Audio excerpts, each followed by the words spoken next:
شروع کرتی ہوں اللہ کے نام سے جو بڑا مہربان نہایت رحم کرنے والا ہے۔ ارشاد باری تعالیٰ ہے، اور جن کے بچے ہیں ان کے ذمہ دستور کے مطابق ان کا روٹی کپڑا ہے، لیکن جیسے جیسے ہم شریعت سے دور ہوتے جا رہے ہیں تو ہمارے گھروں میں میاں بیوی کے حالات بھی بدلتے جا رہے ہیں۔ شادی شدہ جوڑے نئی نئی روایات اپنا کر اپنے ازواجی تعلقات کو خراب کر لیتے ہیں، کیونکہ زیادہ تر مسلمانوں کو علم ہی نہیں ہے کہ شریعت میں میاں اور بیوی کے بارے میں کیا کیا حکم ہے۔ ہم چھوٹی چھوٹی سی باتوں کو لے کر اپنے گھروں کو اجاڑ لیتے ہیں۔ اللہ پاک نے میاں بیوی کو ایک دوسرے کا ہمدرد اور ہم سفر قرار دیا ہے۔ حضور اکرم صلی اللہ علیہ وآلہ وسلم نے فرمایا کہ تم میں سے قابل انسان وہ ہے جس کے اخلاق اچھے ہیں، اور تم میں سے بہتر انسان وہ ہے جو اپنی بیوی کے حق میں بہتر ہے۔ بہت سے لوگوں کا یہ سوال ہوتا ہے کہ بیوی کو خرچہ کتنا دینا چاہیے۔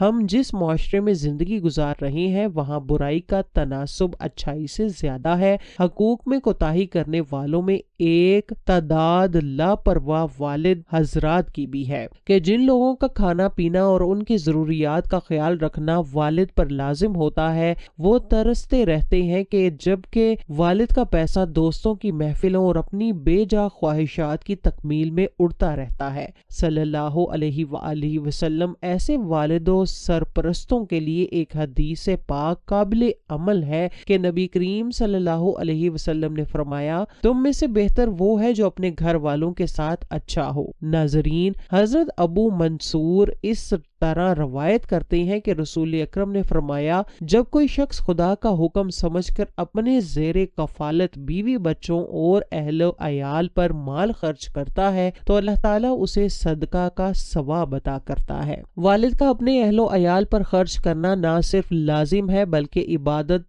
تو حصول و ثواب کا ذریعہ بھی ہے۔ چنانچہ حدیث پاک ہے، ایک دینار وہ ہے جو آپ نے اللہ پاک کی راہ میں خرچ کیا، ایک دینار وہ ہے جو آپ نے کسی غلام پر خرچ کیا، اور ایک دینار وہ ہے جو آپ نے کسی مسکین پر خرچ کیا، اور ایک دینار وہ ہے جو آپ نے اپنے گھر والوں پر خرچ کیا، مگر ان سب سے زیادہ اجر اس دینار کا ہے جو آپ نے اپنے گھر والوں پر خرچ کیا۔ اس حدیث سے اندازہ لگایا جا سکتا ہے کہ دنیا کے ہر اچھے کام پر پیسہ لگانے سے بھی زیادہ افضل ہے کہ ہم پہلے اپنی بیوی بچوں اور اہل و عیال پر پیسے خرچ کریں۔ جس طرح اپنے بال بچوں پر خرچ کرنا لازم اور ثواب کا کام ہے، اسی طرح اہل و عیال پر خرچ کرنا یا استطاعت کے باوجود ان کے خرچ میں تنگی کرنا گناہ بھی ہے، اور ان کی حق تلفی بھی۔ جو لوگ گھر والوں پر خرچ نہیں کرتے ان کے بارے میں نبی کریم صلی اللہ علیہ وسلم نے فرمایا ہے کہ آدمی کے گناہگار ہونے کے لیے یہی کافی ہے کہ وہ ایسے لوگوں کو محروم رکھے جن کا خرچہ اس کے ذمے ہو۔ سعد بن ابی وقاص رضی اللہ تعالی عنہ سے روایت ہے کہ کوئی بھی چیز اللہ تعالیٰ کے راستے میں اللہ تعالیٰ کی خوشنودی اور رضا حاصل کرنے کے لیے خرچ کرے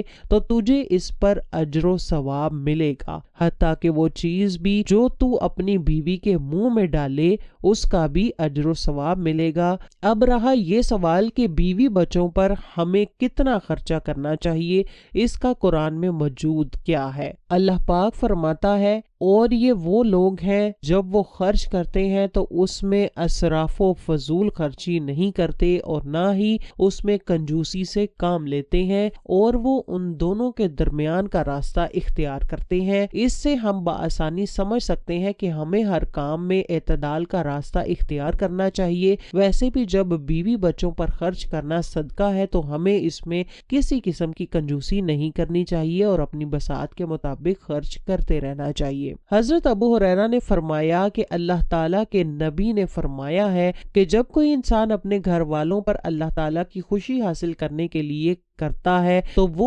صدقہ ہوتا ہے۔ اس سے ظاہر ہوتا ہے کہ ہم کو چاہیے کہ اپنے گھر والوں کی ضروریات زندگی کے لیے خرچہ کرنے سے ہاتھ نہ کھینچیں، کیونکہ آج کل کے معاشرے میں ایسا دیکھنے کو ملتا ہے کہ خاوند اپنے بچوں اور بیوی کو ہر وقت خرچے کے متعلق ڈانٹ ڈپٹ کرتے رہتے ہیں۔ کچھ لوگ تو اپنی بیوی بچوں کو اپنی کمائی سے 1 روپیہ دینا بھی گوارا نہیں کرتے۔ نبی اکرم صلی اللہ علیہ وسلم کا فرمان ہے کہ تم میں سے ہر کسی کو کو اپنی رایا کے بارے میں جواب دینا ہوگا۔ خاوند اپنی بیوی، بچوں اور گھر کی ذمہ داریوں کے متعلق اللہ تعالیٰ کے ہاں جواب دیا ہوگا، اور بیوی اپنے خاوند اور بچوں کی ذمہ داریاں نبھاتے ہوئے اپنے واجبات کی جواب دہ ہوگی۔ اللہ تعالیٰ نے ہر انسان کو عقل و شعور والا پیدا کیا ہے، اس کو اپنی ذمہ داریوں کے متعلق علم ہوتا ہے کہ اللہ تعالیٰ نے میرے ذمے میرے گھر والوں کی کون سی ذمہ داریاں لگائی ہوئی ہیں۔ اگر خاوند کی کمائی کے ذریعے اچھے ہیں تو اس کو چاہیے کہ وہ اپنے گھر والوں پر کھلے دل کے ساتھ خرچ کرے۔